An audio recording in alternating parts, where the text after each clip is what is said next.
En entendant le mot shonen, la première chose auquel on pense c'est baston et puissance. Cependant, parmi tous ces personnages se trouve l'élite, le 1%, qui sont statistiquement invincibles. Des monstres increvables capables d'encaisser tous les coups et de revenir quand même. Certains d'entre eux sont aidés par la chance et d'autres par leur soif de vengeance. Ou tout simplement par leur puissance sans limite. Alors entrez avec moi dans le monde des shonen, nous allons dénicher 5 personnages carrément increvables.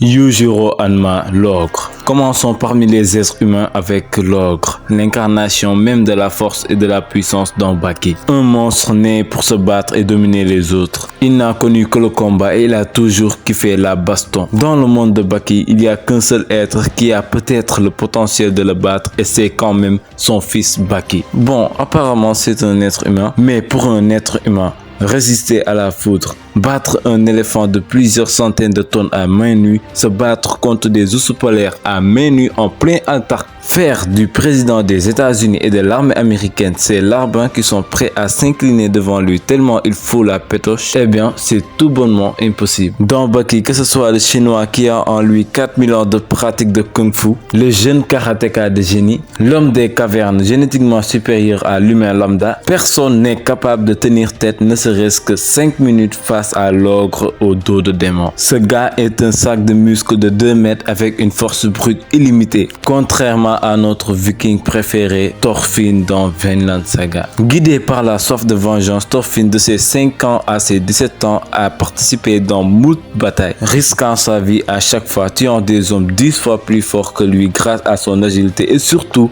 sa volonté inébranlable. Espionnage, meurtre, duel. Thorfinn a goûté à toutes les atrocités de la guerre en étant mineur. Comment peut-on survivre parmi des gens 2 fois plus grands que soi et prêts à te déchiqueter s'il le faut? La réponse est vite donnée, c'est en étant increvable. Avec ses 2 couteaux, Thorfinn était l'atout secret d'Askeladd. Bien qu'il semble faible aux premiers abords, la vengeance avait fait de Thorfinn un monstre impossible à éliminer. Dio Brando dans JoJo's Bizarre Adventure. Là, je vous ai surpris. Vous vous dites sûrement, mais qu'est-ce qu'il raconte ce gars? Mais Dio, il a été éliminé par Jotaro ou bien? Oui, c'est le cas, mais je n'ai pas parlé comme ça, j'ai mes raisons. D'abord, Dio est un méchant qui a marqué tout le monde. Et pourquoi? Tout simplement parce qu'il est l'un des méchants les plus coriaces, tout animé confondu. Il s'est battu contre 3 générations de Joestar. Qui aurait imaginé que Dio irait jusque-là? Et il ne faut pas oublier que Dio s'est tué lui-même. En effet, si Jotaro a eu le sang, sa platinum, c'est grâce à lui. C'est parce qu'il avait débloqué son world.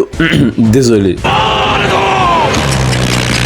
Sans cela, il serait toujours là et aurait mis le monde à ses pieds. Grâce à son égoïsme surdimensionné, il trouve toujours un moyen de se sortir des situations les plus désespérées. Étant donné que son seul point faible fut lui-même, Dio est réellement invincible. Et puisque Dio est notre ami, il nous permet d'utiliser Word pour stopper la vidéo et mettre un énorme like et s'abonner si les 10 secondes nous le permettent. Alors on dit merci à Dio. Vraiment, il est devenu gentil le gars, c'est fou. Saitama dans One Punch Man. Ça, vraiment, c'est une évidence. Tout le monde connaît Saitama, capable de fracasser tout ce qui se met devant lui. C'est le concept même de ce personnage. Il défonce toujours ses adversaires sans se fatiguer, qui qu'il soit, même si leur puissance est illimitée. Rien ne lui fait de l'effet. Poison, arme, pouvoir, coup, rien. C'est juste une anomalie de la nature, créée par son mangaka pour avoir une parodie. Car oui, One Punch Man ne doit pas être pris au sérieux. C'est juste un œuvre devant lequel on se met pour prendre du bon temps et rigoler à bon coup devant toutes ces humiliations. Donc la personne ne pourra me contredire, Saitama est invincible. Pour le dernier personnage, c'est pas en fait un personnage, mais plutôt un groupe capable de contrôler carrément la mort. Dragon Ball est un cheat code si tu ne veux pas mourir. Je mets tous les persos de Dragon Ball. Sérieusement, dites-moi dans les commentaires combien de fois Goku est mort. Il n'y a que les persos de Dragon Ball qui peuvent se mettre à compter combien de fois ils sont morts. Ils vont et reviennent comme ils veulent. Pourquoi Goku s'est mis en colère jusqu'à se transformer à cause de la soi-disant mort de Krillin pour qu'il finisse par revenir?